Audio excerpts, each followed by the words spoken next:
بسم الله الرحمن الرحيم.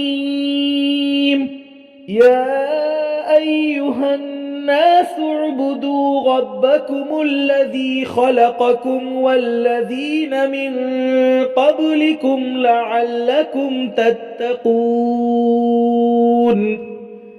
الذي جعل لكم الأرض فراشا والسماء بناء وأنزل من السماء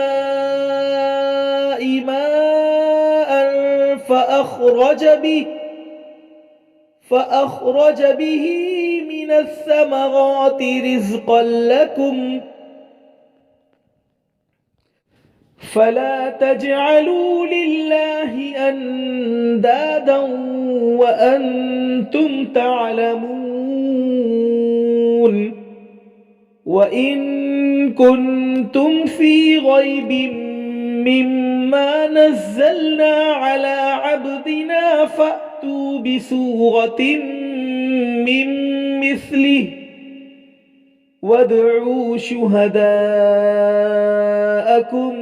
من دون الله إن كنتم صادقين. فإن لم تفعلوا ولن تفعلوا فاتقوا النار التي وقودها الناس والحجارة أعدت للكافرين. وبشر الذين آمنوا وعملوا الصالحات أن لهم جنات تجري من تحتها الأنهار كلما رزقوا منها من ثمرة رزقا قالوا هذا الذي رزقنا من قبل وأتوا به متشابها ولهم فيها أزواج مطهرة وهم فيها خالدون.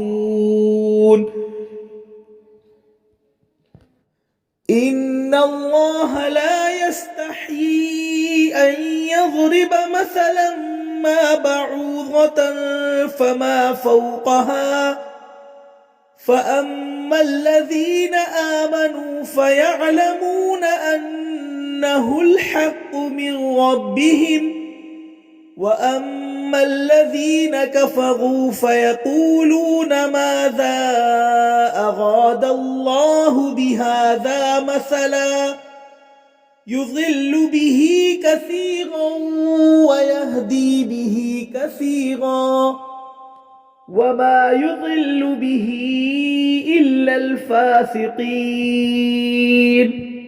الذين ينقضون عهد الله من بعد ميثاقه ويقطعون ما أمر الله به أن يوصل ويفسدون في الأرض